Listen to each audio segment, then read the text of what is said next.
Israel की एक defence factory है जिसके अंदर इसराइल बहुत सारे वेपन बनाता है, रॉकेट्स के इंजन बनाता है और उसके मुख्तलिफ किस्म के टेस्ट भी वहां पर होते हैं। उस जगह का नाम है टोम्बर। वहां पर आज बहुत बड़ा ब्लास्ट होता है और उस पूरी फैक्ट्री को तबाह करके रख देता है। नाज़रीन ग्रामी, आपको ये बता दें कि अभी तक किसी किस्म की कोई कैजुअलिटीज इसराइल की मीडिया उसकी तस्दीक तो नहीं कर रहा, लेकिन इस बात की पक्की खबर है कि इसराइल की ये टोम्बर नाम की फैक्ट्री जो है मुकम्मल तौर पर बर्बाद हो गई है। इसके पीछे दो तीन मोहरे और दो तीन चीजें निकलकर सामने आ सकती हैं। क्या इस इसराइल की फैक्ट्री को किसी ने हिट किया है? अगर हिट किया है तो कौन से मुल्कों और किन किन लोगों ने, कौन कौन सी ऑर्गेनाइजेशन ने इस फैक्ट्री को तबाह करने की कोशिश करी है? और अगर उन ममालिक के लोगों ने हिट नहीं किया तो फिर क्या वजूहात हो सकती हैं जिसकी वजह से यह फैक्ट्री बर्बाद हो गई है और इससे इसराइल को कितना नुकसान होगा, इसका भी कैलकुलेशन आज की इस वीडियो में करेंगे। छोटी सी गुजारिश है कि आप हमारा YouTube चैनल हसनात टीवी को सब्सक्राइब कर लें, घंटी के निशान को दबा लें ताकि लेटेस्ट न्यूज आप तक बर वक्त पहुंचती रहे। बहुत कम ऐसा होता है कि इसराइल जो है अपना नुकसान पूरी दुनिया को बताए, लेकिन बात यह है कि इसराइल की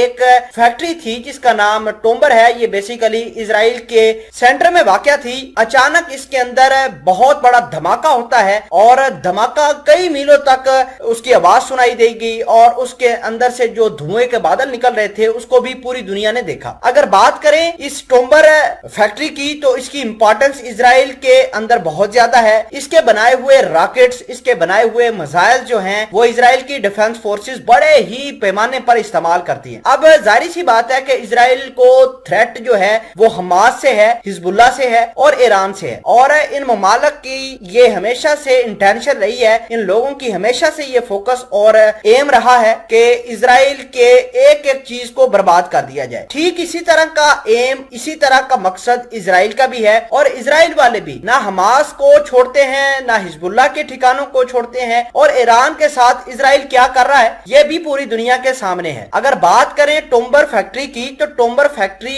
की अहमियत इस वजह से भी इसराइल के अंदर ज्यादा है क्योंकि एरो-4 डिफेंस सिस्टम जो इसराइल का है, जो बहुत ही पावरफुल डिफेंस सिस्टम है जिसकी एक्यूरेसी पूरी दुनिया उसकी परफॉर्मेंस मानती है और उसकी एक्यूरेसी भी पूरी दुनिया मानती है, तो ये डिफेंस सिस्टम भी इसी फैक्ट्री के अंदर मौजूद थे, इसी फैक्ट्री के अंदर मैन्युफैक्चर होते हैं और उसकी जो टेक्निक्स और टेक्नोलॉजी है उस डिफेंस सिस्टम की वो भी टोम्बर फैक्ट्री के अंदर मौजूद थी। अब बात करते हैं कितना नुकसान इसराइल को हुआ है इस फैक्ट्री के एक्सप्लोजन के बाद। तो नुकसान तो बहुत ज्यादा हुआ है। इसका एक्चुअल कैलकुलेशन बेसिकली इसराइल खुद ही लगाएगा क्योंकि इससे बनने वाले रॉकेट्स, इससे बनने वाले मिसाइल जो हैं वो इसराइल डेली बेसिस पर इस्तेमाल करता है। कहां कहां करता है? गजा की पट्टी के ऊपर करता है, हिजबुल्लाह के इलाके लबनान के अंदर करता है और आपको ये भी बता दें कि ईरान के अंदर भी जितने भी मिसाइल इस्तेमाल होते हैं, जितने भी एक्सप्लोजन होते हैं, इनके नतांज पावर प्लांट को निशाना बनाया गया था पिछले हफ्ते। उस वक्त भी जो मिसाइल इस्तेमाल हुए हैं तो इतलात ये आ रही है कि ये मिसाइल भी इसराइल की इसी टोम्बर फैक्ट्री के मैन्युफैक्चर किए हुए थे। बहरहाल इसराइल को इससे काफी नुकसान हुआ है और हो सकता है कि ईरान इसके पीछे हो, हिजबुल्लाह इसके पीछे हो या हमास के कुछ लोग इसको तबाह करने में लगे हों क्योंकि यही वो लोग हैं इसराइल के जो ईरान को भी थ्रेट करते हैं और मिडल ईस्ट के दीगर ममालिक को भी।